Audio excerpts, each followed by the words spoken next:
Olá galera, tudo bem? Tudo tranquilo com você? Professor Wagner aqui do Física Agora Vai. E eu quero convidar você para mais uma das nossas aulas de Física. Hoje a gente vai continuar o conceito de ótica e vamos falar de refração. Você sabe o que é refração? Provavelmente você já se deparou com a seguinte situação, que é essa daqui, né? Quando você tem um copo, por exemplo, com uma caneta dentro. Olha só que interessante, cara. Quando a gente observa isso, parece que a gente tem um corpo que está quebrado ali. Mas na verdade, isso é uma ilusão. Na verdade, o que você está observando aí é um efeito, é um fenômeno óptico quando a luz atravessa um meio e passa para o outro. Quando a luz está atravessando determinado meio homogêneo, ela praticamente não sofre interferência, tranquilo. E a gente viu nas aulas anteriores, quando tem uma superfície polida, que essa luz pode sofrer reflexão nesse meio e voltar para o próprio meio. O grande lance é que em algumas superfícies a luz vai sofrer um fenômeno chamado refração, que ela vai conseguir atravessar esse determinado meio. Mas quando ela atravessa e muda de meio, ela sofre um determinado desvio. E é esse desvio que está relacionado ao conceito que a gente chama de refração. Ok? A lei de Snell é uma das elementos ou uma das leis mais cobradas quando a gente fala sobre refração da luz. O que a gente tem?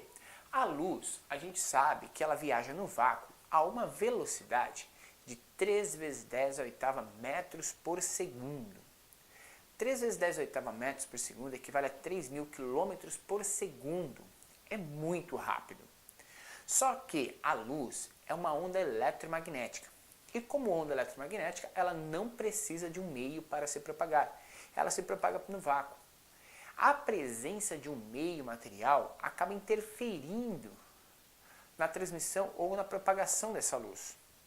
De modo a se pensar, então, que o meio material vai acabar ocasionando a diminuição da velocidade desse feixe luminoso. Quando você tem a luz vindo do espaço, entrando na atmosfera terrestre, a velocidade dela cai para 2,9998 vezes 10 a oitava metros por segundo. É praticamente irrelevante. É praticamente irrelevante para nós, né, que acabamos aí não considerando.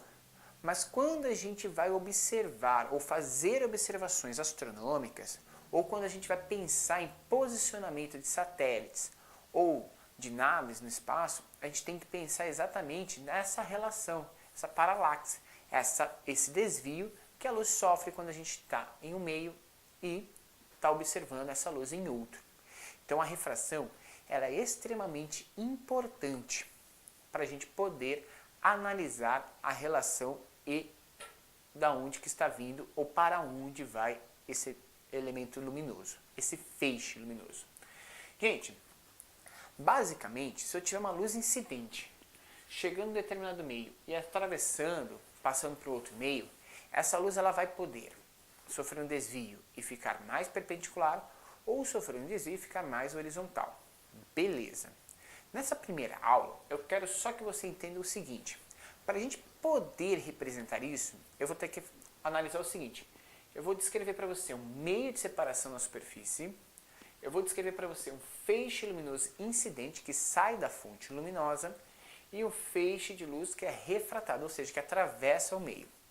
Essa reta perpendicular que você está observando aqui, ela vai ser a nossa reta normal, a nossa reta de referência entre a superfície de separação.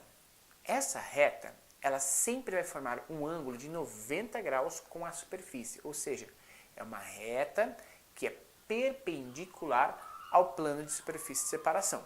Beleza? A partir disso, nós temos o seguinte, presta bem atenção.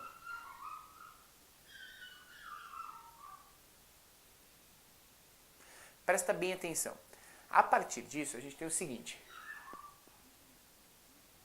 Eu tenho o ângulo que o feixe incidente faz com a normal. Esse ângulo é chamado de ângulo de incidência, beleza? E eu tenho um ângulo que esse feixe faz logo depois que a luz refratada acaba fazendo, a luz que atravessou o meio. E esse ângulo é chamado de ângulo de refração. Quando a gente passa de um meio menos refringente para um meio mais refringente, a gente acaba tendo, essa luz acaba se aproximando da normal. O que você vai me perguntar aqui agora é, o que é um meio mais refringente ou um meio menos refringente, professor? Vem comigo. A refringência da luz está relacionada à densidade do meio que a gente está trabalhando. Quanto mais matéria houver nesse meio, quanto mais denso for esse meio, mais difícil para a luz atravessar. E aí a gente vai trabalhar com elementos que a gente vai chamar de índice de refração. O que é o índice de refração? Que a gente vai representar pela letra N. O índice de refração da luz está diretamente relacionado à seguinte questão.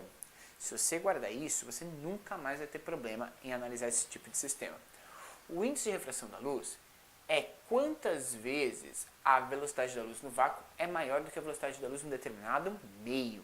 Então significa que quanto maior o índice de refração, mais denso é o meio, porque a luz vai ter uma velocidade cada vez menor, certo? Quanto maior o índice de refração, menor a velocidade da luz nesse meio. Logo, a diferença entre as velocidades, a razão entre as velocidades, acaba se tornando maior. E essa razão entre as velocidades é o que a gente chama de índice de refração. Tranquilo? Pessoal, a partir desse índice de refração, então a gente tem essa característica que eu falei para você. Do meio menos refringente para o mais refringente, a luz acaba se aproximando da normal. Do meio mais para o menos, ela se afasta. Então, aproximais, pegou a dica? Quando eu passo do menos para o mais, aproximais, aproximamos do normal. Então, o ângulo ali vai ser menor. Então, ao observar qualquer exercício que fale sobre refração, você já vai perceber que se esse ângulo da luz refratada for menor, você já está falando de meio mais refringente, ok? Se esse ângulo for maior, você está falando de um meio menos refringente.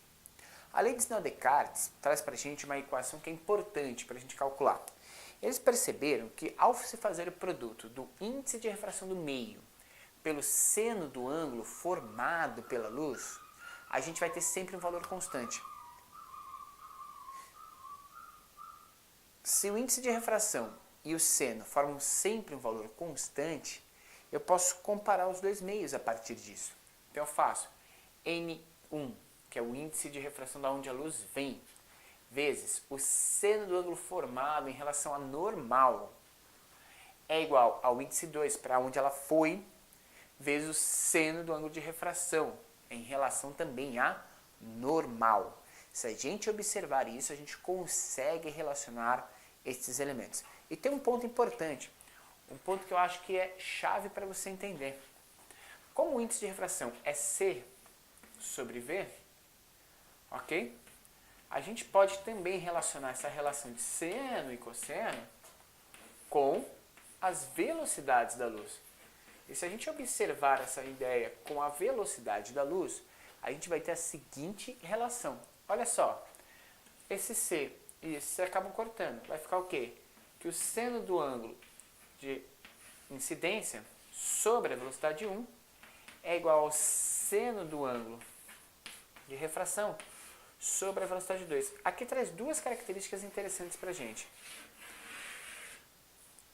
Que o seno e a velocidade são diretamente proporcionais e que dá para a gente considerar essa relação de velocidade da luz a partir desse sistema, ou seja, a partir sim das velocidades. Então eu posso fazer uma nova análise em relação à equação, que era N1 seno alfa, N2 seno beta, eu posso fazer seno por velocidade, ok?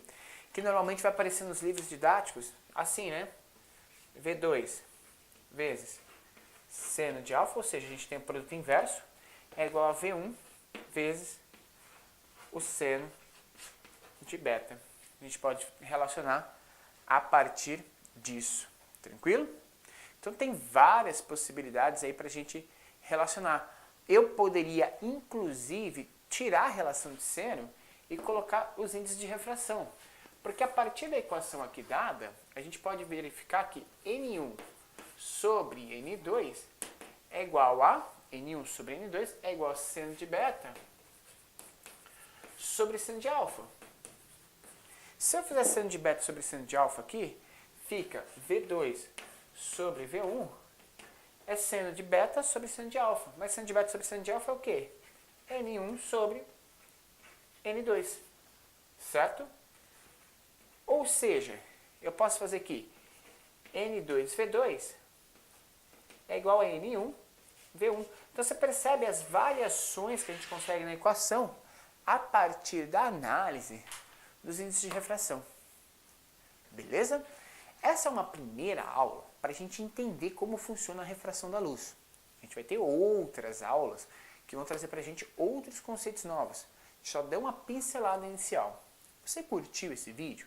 Deixa o seu like, compartilha e se inscreva no nosso canal. São 3 pedidos. Dá um like, compartilha e se inscreva no nosso canal. A gente tem muito mais para oferecer para você. Um grande abraço e até o próximo vídeo. Valeu! Tchau!